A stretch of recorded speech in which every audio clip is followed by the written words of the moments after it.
October 23rd, 1879. Castlebar, County Mayo, Ireland. The screaming started at 2:47 in the morning. Not human screams. Not at first. The peacocks in the ornamental gardens of Glenview House erupted in a chorus of shrieks that shattered the autumn night. Inside the manor, Captain Arthur Boycott's gamekeeper, Thomas Walsh, bolted upright in his quarters, reaching instinctively for the hunting rifle he kept by his bed. What Walsh saw when he looked out his window would haunt him for the rest of his life. Shadows, at least 7 of them, moving with purpose through the manicured grounds, carrying something long and metallic that caught the moonlight. They were heading toward the main house. By morning, 3 men would be dead, the peacocks would be silent, and Captain Boycott would owe his life to birds he'd bought purely for decoration, creatures he'd once called useless vanity in a letter to his brother. But the truth was far more terrifying than a simple assassination attempt, because what investigators discovered in the weeks that followed revealed a conspiracy that reached into the highest levels of Irish nationalist politics, a network of informants that had infiltrated both sides of the conflict, and a betrayal so complete that it would change the course of the Irish land war forever. Before we uncover the truth about the Castlebar landlord's peacocks and how ornamental birds thwarted one of the most audacious political assassinations of the 1879 Land League crisis, make sure to subscribe to The Silent Abbey and ring that notification bell. We're building a community of people who refuse to let history's darkest chapters remain buried. Drop a comment telling us where you're watching from. We love hearing from our community of mystery seekers around the world. Ireland, 1879. The Great Famine was 3 decades in the past, but its shadow still stretched across the countryside like a permanent bruise. The land question consumed everything: who owned it, who worked it, who had the right to profit from generations of labor invested in soil that nourished landlords while the laborers themselves starved. County Mayo represented the worst of these tensions: absentee English landlords, rack renting that squeezed tenants until they had nothing left to give, evictions that turned families into roadside beggars. The previous year's harvest had failed again, and desperation hung in the air like morning fog over the bogs. Into this powder keg came Captain Arthur Boycott. He wasn't the landlord himself. That was Lord Erne, who lived comfortably in England and rarely thought about the source of his wealth. Boycott was the estate agent, the middleman, the man who did the dirty work of collecting rents and enforcing evictions. He'd taken up residence at Glenview House in 1873. Bringing with him a reputation for efficiency and an utter lack of sentiment. Glenview House stood 3 miles outside Castlebar, a Georgian manor that spoke of stability and permanence in a landscape of temporary cottages and mud-walled cabins. Boycott had expanded the estate's ornamental gardens, planting exotic shrubs and installing a fountain imported from Dublin, and in 1878, in what his neighbors considered an extraordinary display of tone deafness given the political climate, he'd purchased a breeding pair of Indian peacocks for $45.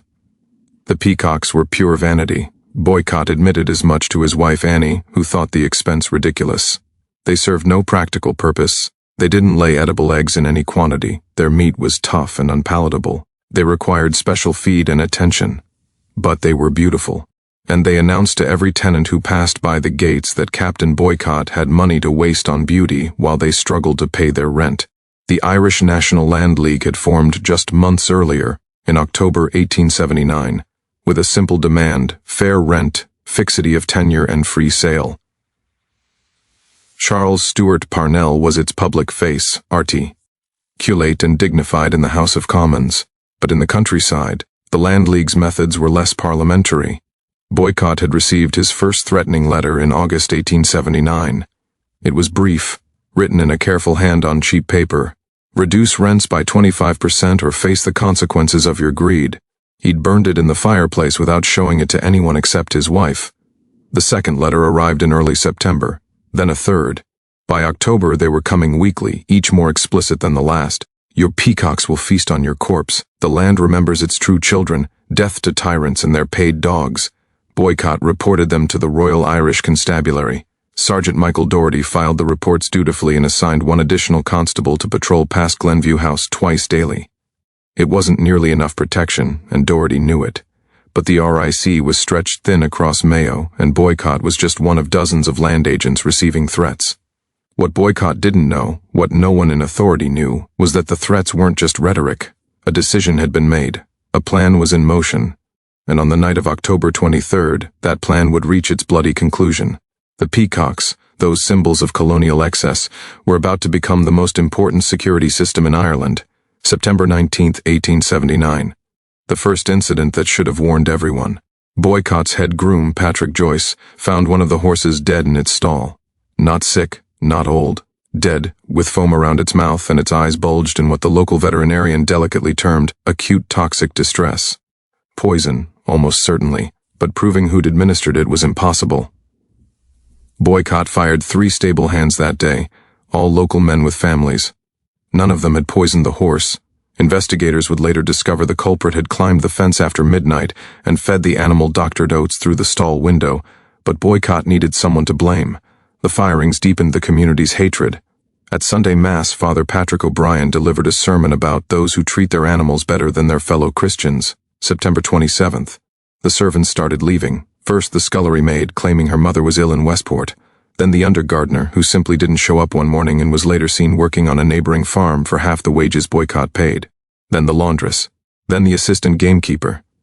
Annie Boycott found herself doing work she hadn't done since her childhood, washing her own linens, helping the cook prepare meals. The house, so recently bustling with staff, became eerily quiet except for the screaming of the peacocks in their garden enclosure. This was the Boycott that would enter the English language. Though that wouldn't happen until later, the process was already underway. The Land League had passed the word. Anyone who worked for Captain Boycott, did business with him, or provided him services was to be shunned completely. Shopkeepers wouldn't sell to him. The local blacksmith refused to shoe his horses. Even the mail carrier started forgetting to deliver to Glenview House. October 7th. Someone burned his fields. 3 acres of unharvested wheat went up in flames just after sunset.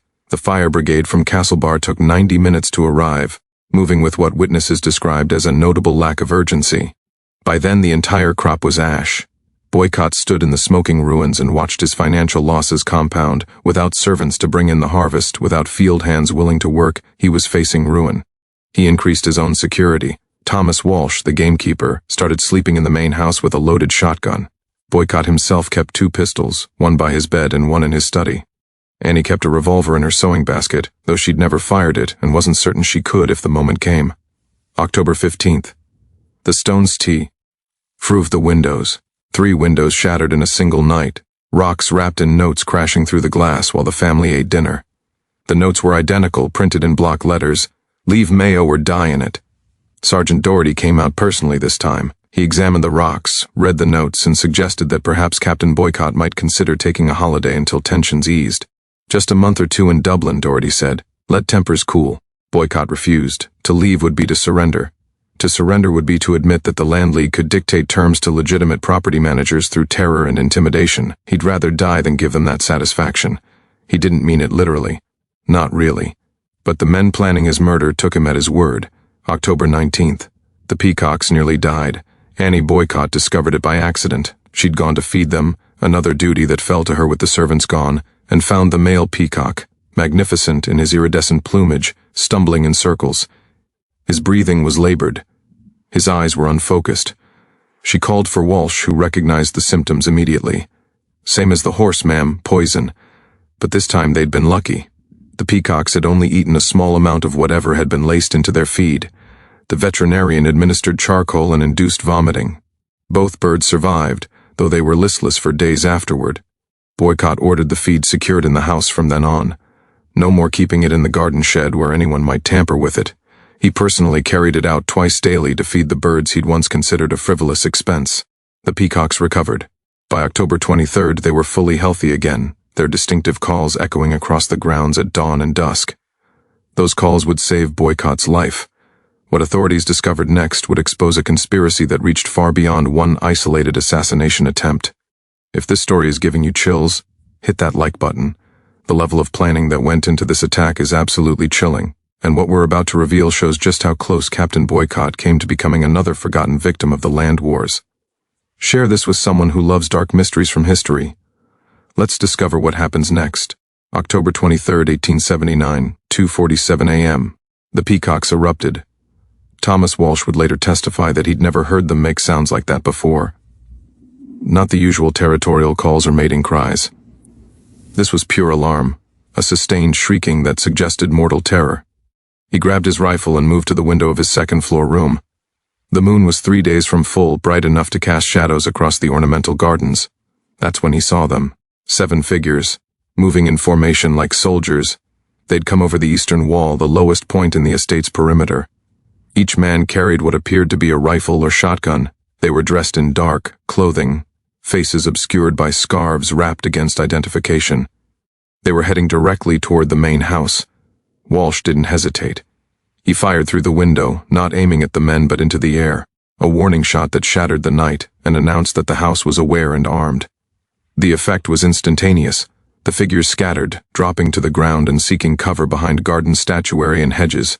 Return fire came within seconds. A bullet punched through the window frame 6 inches from Walsh's head, showering him with splinters. Inside the main house, Captain Boycott was already moving. The gunfire had brought him fully awake. He'd grabbed both pistols and was positioning himself at the landing where he could cover the main staircase. Annie had retreated to their bedroom and locked the door, the revolver shaking in her hands. The Peacocks continued their hysterical screaming. What happened in the next 11 minutes would be reconstructed later from testimony, physical evidence, and the accounts of survivors. The attackers had clearly not expected resistance. Their plan had relied on surprise, entering a sleeping house, locating Boycott's bedroom, and executing him before any organized defense could form. The Peacocks had ruined that plan. Walsh fired again, this time at a figure attempting to flank around to the kitchen entrance. His shot went wide, but it forced the man back. From inside the house, Boycott fired through a ground-floor window at movement in the gardens. The attackers regrouped. They began a systematic assault, pouring rifle fire into the house from 3 directions. Glass shattered throughout the ground floor. Bullets thudded into walls and furniture. The sound was deafening, overwhelming, a sustained roar of violence. Then, abruptly, it stopped. In the sudden silence, Walsh heard horses. The attackers were retreating, mounting horses they'd left beyond the eastern wall and riding hard toward the darkness of the countryside. Boycott remained at his post for another hour, pistols ready, certain they'd return. They didn't. When dawn came, he and Walsh ventured outside to assess the damage. They found the first body in the rose garden. He was young, perhaps 19 or 20. Dark hair, rough clothing, a bullet wound in his chest. Walsh's second shot, the one that had gone wide, hadn't been as inaccurate as he'd thought. The young man had made it 50 yards before collapsing. He'd bled out among the roses, surrounded by petals that matched the color of his blood. In his pockets they found ammunition for a rifle, a rosary, and a piece of paper with detailed sketches of Glenview House's layout, including notations about which rooms were occupied and where Boycott slept. The second body was discovered an hour later by the RIC 2 miles down the road toward Castlebar. Another young man, this one with a head wound. He'd fallen from his horse during the retreat and struck his head on a stone wall. His companions had left him. The third body didn't turn up until the following day, floating in a bog pond 4 miles from Glenview House. He'd been shot through the abdomen. One of Boycott's wild shots through the window had found a target after all. He'd ridden for miles before the wound overwhelmed him. What the physical evidence revealed was even more disturbing than the body count. The sketches found on the first dead man were extraordinarily detailed. Someone had provided the attackers with intimate knowledge of the house's interior. The notation about Boycott's bedroom location was marked with a star and the words primary objective. But there were other notations as well. Secondary target, gamekeeper's quarters, servant's wing, empty as of Oct. 15. Kitchen entrance, latch broken, easy access. Someone inside the house had been feeding information to the conspirators, someone who'd left before the attack, someone who'd known that the servant's wing would be empty and that Walsh had moved into the main house for security. The investigation that followed would tear apart the carefully constructed networks of the Land League, expose informants on both sides of the conflict, and reveal that nothing in the Irish land wars was as simple as landlords versus tenants. But first, they had to identify the dead men and trace the conspiracy back to its source. The Royal Irish Constabulary descended on Castlebar in force within 24 hours of the attack. Inspector Gerald Hamilton arrived from Dublin with a mandate from Dublin Castle: find everyone involved and make examples of them. The 3 dead men were identified quickly. All were local to County Mayo, all were known Land League sympathizers, and all had something else in common. They'd worked on the Erne estate at various times in the past 2 years. James Kilmartin, age 19, had been a stable hand until Boycott fired him in July for what Boycott termed insolence and laziness. Michael Brennan, age T, when he too had worked as a field laborer until the previous harvest. Patrick Durkin, age 24, had been dismissed from service after arguing with Boycott about wage rates. 3 men with grievances. 3 men who'd been inside Glenview House and knew its layout. But Hamilton knew immediately that this wasn't a simple revenge plot by disgruntled employees. The level of organization, the coordination, the fact that they'd recruited 4 other men who'd escaped, this was bigger. The breakthrough came from an unexpected source. Father Patrick O'Brien, the priest who delivered that sermon about treating animals better than Christians, appeared at the Rick Barracks on October 26th. He was visibly shaken. He'd heard 3 confessions in the past 2 days from men involved in the attack. Catholic doctrine prevented him from revealing what was said in confession, but he could share what he'd learned outside the confessional. They were going to kill everyone in the house, O'Brien told Hamilton. Not just Boycott, his wife, Walsh. Anyone who was there. It was meant to send a message that land agents weren't safe anywhere, that their families weren't safe, that there was no protection. The plan had been created at a Land League meeting 3 weeks earlier, but not by the official leadership. Parnell and the public faces of the League advocated boycotts and peaceful resistance. This had been a splinter group, radicals who thought the movement needed to demonstrate that violence was a viable tool. Someone else had been in that room during the planning session. Someone who'd immediately reported back to Dublin Castle. An informant. The conspiracy went in both directions. Hamilton's investigation uncovered a dizzying network of spies and counter-spies. The Land League had informants inside the RIC, feeding them intelligence about planned raids and arrests. The government had informants inside the Land League, including at least 2 men who'd been present at the meeting where the Boycott assassination was planned. One of those informants had tried to warn the authorities. He'd sent a telegram to Dublin Castle on October 18th, 5 days before the attack. Boycott targeted, imminent action planned, send reinforcements. The telegram had been intercepted by a Land League sympathizer working in the Castlebar telegraph office and never delivered. The other informant had done nothing. He'd attended the planning meeting, heard every detail of the plot, and remained silent. When Hamilton finally tracked him down, a farmer named Sean Murray who'd been feeding information to the government for 18 months, Murray's explanation was chilling. "I wanted to see if they'd actually do it," Murray said during interrogation. "I needed to know if the movement had the spine for real action or if it was all talk. When they went through with it, I'd know they were serious." Murray had been willing to let Boycott, his wife, and his staff be murdered as a test of the Land League's commitment to violence.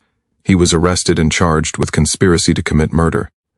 His trial would reveal the extent to which both sides had been penetrated by informants, a revelation that temporarily paralyzed both the Land League and the security services, as each side purged suspected traitors. The 4 surviving attackers were never caught. They'd fled Mayo entirely, some going to Dublin, others escaping to America. Witnesses who could have identified them suddenly developed amnesia or left the country themselves. The culture of silence that protected Irish nationalists from British authority proved impenetrable. But there was still the matter of the inside source. Someone had provided those detailed sketches of Glenview House. Walsh, the gamekeeper, finally solved it. He was reviewing the list of servants who'd left in September when something clicked. The under-gardener, Martin O'Malley, hadn't just left for another job. He'd left and immediately gone to ground. No one had seen him since. When they finally located O'Malley, hiding in a cousin's cottage in Galway, he broke down immediately. Yes, he'd provided the sketches. Yes, he'd told them about the layout, about where Boycott slept, about the broken latch on the kitchen door. But he'd never intended for anyone to die. He'd thought they were planning a robbery, not a murder. The courts didn't see a meaningful distinction. O'Malley was convicted of conspiracy to commit murder and sentenced to 20 years hard labor. Captain Boycott survived the legal proceedings, but not his reputation. The attack had made him internationally famous for all the wrong reasons. When he attempted to bring in the harvest with workers imported from Ulster under military protection, an extraordinarily expensive undertaking that cost more than the crops were worth, his name became synonymous with social ostracism. By December 1879, boycott had entered the English language as a verb. By March 1880, it was being used in newspapers across Europe and America. Captain Arthur Boycott had become a word, a concept, a symbol of conflict between landlords and tenants that transcended Ireland itself. He left Ireland in 1886, broken financially and psychologically. He died in 1897 in Suffolk, England, largely forgotten except as a footnote in dictionaries. Annie Boycott lived until 1911. In her later years, she kept peacocks again at their small English estate. When asked why, she would simply say, "They saved our lives once, I owe them that much." Thomas Walsh emigrated to Australia, where he became a successful sheep rancher. He never spoke publicly about the night of October 23rd, but his descendants preserved his written account, which became a crucial historical document. The Peacocks themselves survived the Boycott's departure from Ireland. The new occupants of Glenview House kept them, and their descendants reportedly still roamed the grounds as late as the 1920s. Whether any lineage survived to the present day is unknown. The attack on Glenview House represented a turning point in the Irish land wars, though not in the way the attackers intended. The violence horrified the moderate wing of the Land League. Parnell publicly denounced the attack, calling it murderous conspiracy that had no place in their movement. The denunciation was strategic. He needed to maintain support in Parliament and among moderate Irish nationalists, but it also reflected genuine shock at how close his movement had come to outright terrorism. The British government used the attack as justification for harsher security measures. The Protection of Person and Property Act passed through Parliament in early 1881, giving authorities sweeping powers to arrest and detain suspects without trial. Hundreds of Land League activists were imprisoned under the new law. But the attack also exposed the fundamental instability of the informant networks both sides relied on. The revelation that the Land League was thoroughly penetrated by government spies demoralized activists and led to brutal internal purges. The counter-revelation that the government's informants had been willing to let an assassination proceed for tactical reasons disgusted many in Dublin Castle and London. The culture of informing, a feature of Irish political life for centuries, began to be seen as counterproductive by both sides. If no one could trust anyone, if every meeting might contain government spies and every police action might be leaked to the Land League, then the traditional intelligence apparatus became useless. Paradoxically, this breakdown in trust may have contributed to the eventually successful Home Rule movement. Without reliable intelligence about what the other side was planning, both the British government and Irish nationalists had to engage in more public, transparent dialogue. The backroom conspiracies that had characterized Irish politics gave way to parliamentary debates and public negotiations. The attack ALS changed security practices for land agents across Ireland. Prior to October 1879, most relied on minimal protection, perhaps a constable patrol, perhaps an armed servant. Afterward, many estate houses became fortresses with reinforced doors, barred windows, and armed guards. This militarization of the countryside further alienated tenants and accelerated the Land League's campaign against the landlord system.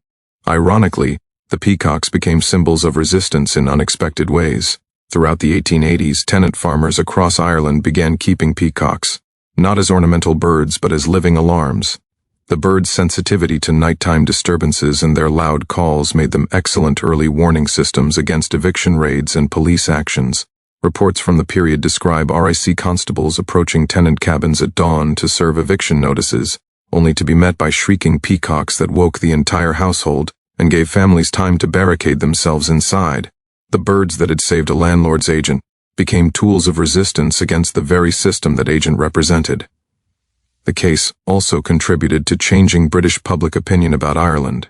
English newspapers had largely portrayed the Land League as lawless agitators, but the revelation that government informants had allowed an assassination attempt to proceed, that they'd been willing to sacrifice British citizens to test the resolve of Irish radicals, created a scandal that forced uncomfortable questions about the morality of British intelligence operations. More broadly, the Glenview House attack demonstrated the limits of political violence in achieving social change. The three dead attackers accomplished nothing except their own deaths. Boycott wasn't killed. The Land League didn't gain support. If anything, the attack set back the cause by justifying repression and dividing the movement.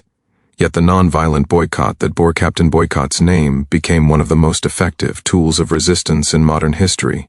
The tactic of social and economic ostracism, refined during the land wars, would be adopted by labor movements, civil rights campaigns, and anti-colonial struggles around the world. From Gandhi's campaigns in India to the Montgomery bus boycott to the anti-apartheid movement in South Africa, the strategy pioneered against Captain Boycott became a blueprint for non-violent resistance. The word itself, boycott, serves as a permanent reminder that sometimes the most lasting victories come not from violence, but from the collective withdrawal of cooperation. 7 men with guns failed to change anything. Thousands of people refusing to work for, sell to, or acknowledge Captain Boycott changed the English language and provided a template for resistance that endures a century and a half later. And it all might have succeeded. The assassination, not the boycott, if not for two ornamental birds whose only purpose was beauty, screaming their alarm into the darkness of a Mayo night. What do you think drove those 7 men to attempt such a brazen assassination? Was it genuine political conviction, or were they manipulated by more sophisticated actors in the Land League? And what about Sean Murray, the informant who wanted to see if the movement had the spine for real action? Was he a calculating spy or someone caught between impossible loyalties? Leave your theories in the comments. I'm particularly interested in hearing from our Irish viewers about how this history is understood today, and whether the complexity of these events, the informants on both sides, the peacocks as both symbols of excess and inadvertent heroes, changes how we think about the land wars.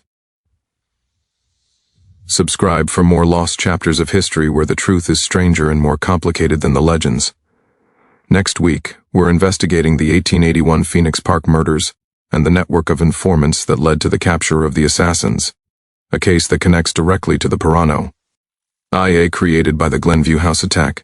See you in the next video, and remember, sometimes the things we dismiss as frivolous decoration turn out to be what saves us. Those peacocks were worth every penny of that 45